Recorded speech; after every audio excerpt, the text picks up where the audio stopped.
अस्सलाम वालेकुम व्यूअर्स, मेरा नाम डॉक्टर सायरा है। उम्मीद करती हूँ आप सब ठीक ठाक होंगे।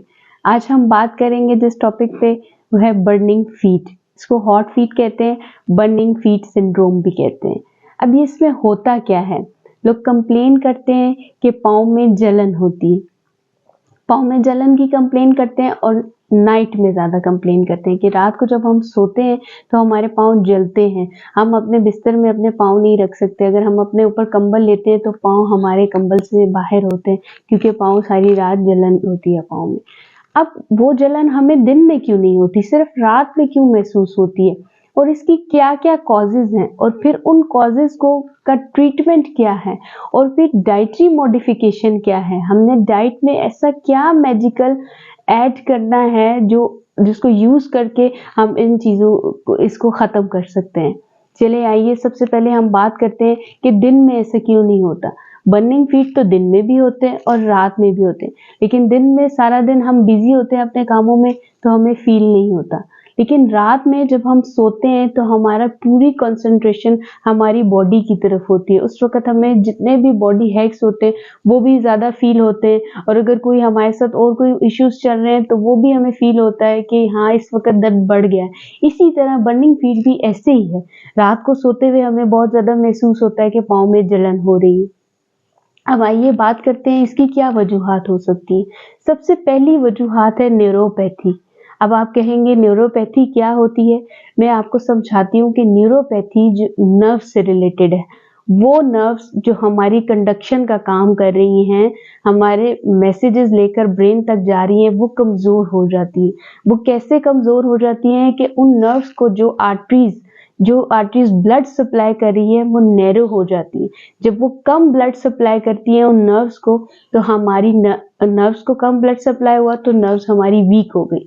और ऐसा होता है डायबिटिक पेशेंट में, शुगर के मरीजों में न्यूरोपैथी हो जाती है। उनको पाँव पे, आपने सुना होगा, उनको पाँव की पे कुछ महसूस होना, सेंसरी सेंसेशन भी उनकी पाँव पे महसूस हो जाती है, कम हो जाती है उनको। और अगर पाँव पर कोई चोट लगती है तो महीना महीना वो ठीक नहीं होती, पाँव के नीचे अगर कोई चीज़ आ जाए तो उनको महसूस नहीं होता। ये सब नर्व का कमज़ोर होना न्यूरोपैथी से रिलेटेड है। अब नेक्स्ट कॉज पे हम बात करेंगे, वो है हमारे पास टार्सल टनल सिंड्रोम। हाथ में, जैसे मैंने एक दफ़ा आपको बताया था कार्पल टनल सिंड्रोम के बारे में, जिसने मेरी वो वीडियो नहीं देखी मैं लिंक डिस्क्रिप्शन में डाल दूंगी और ऊपर शो भी हो रही है मेरी वीडियो, अगर आप लोग देखना चाहें। हाथ में नर्व दब जाती है, इसी तरह पाँव में हमारी हील के पीछे से एंकल के पास से एक नर्व गुजरती है, वो दब जाती है, जिसकी वजह से टार्सल टनल सिंड्रोम होता है।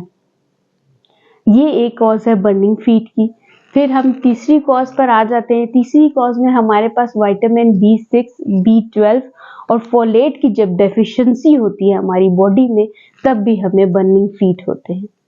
और फिर उसके बाद हमारी बॉडी में कोई ऐसे टॉक्सिन केमिकल प्रोड्यूस होते हैं, कोई भी मेडिकेशन की वजह से, कोई हम लॉन्ग टर्म कोई मेडिकेशन खा रहे हैं, उसके रिजल्ट में वो बॉडी में वो टॉक्सिन ऐसे प्रोड्यूस होते हैं जिसकी वजह से हमें बर्निंग फीट हो सकते हैं।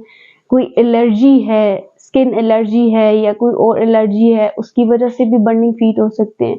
और वो लोग जिन सब को ये सारी कॉजेज नहीं है, one of the most common cause जो कि ऐसे ही किसी में भी हो सकती है, वो एंजाइटी है।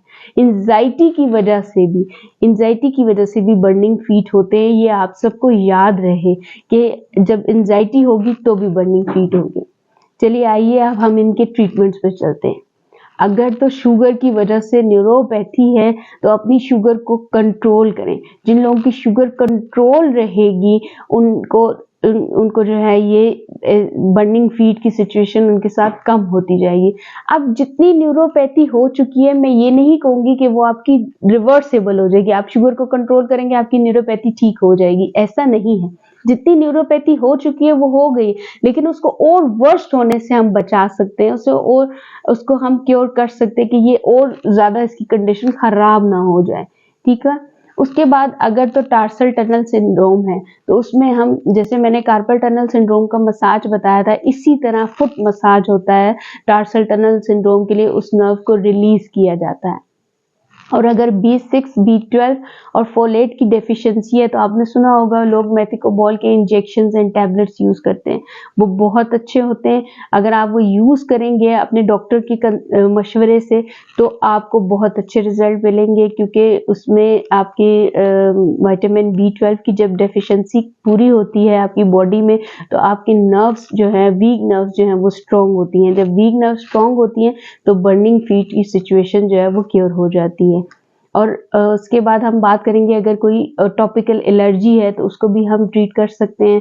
फिर उसके बाद हमारे पास कोई टॉक्सिन ऐसे हैं, अगर हमने लॉन्ग टर्म कोई स्टमक इशू चल रहा है, जीआई इशू चल रहा है, कोई किडनी इशू चल रहा है, तो उसके लिए हम लॉन्ग टर्म मेडिकेशन ले रहे हैं, कैंसर की लॉन्ग टर्म मेडिकेशन ले रहे हैं, उसके टॉक्सिन रिजल्ट्स में जो है वो हमारे बर्निंग फीट हो जाते हैं। उसको भी यह है कि अपने डॉक्टर के कंसल्ट से हम मेडिसिन को स्टॉप कर सकते हैं ताकि हमारी बॉडी से वो टॉक्सिन रिमूव हो और हम फर्दर जो है वो इस कंडीशन से बच सके।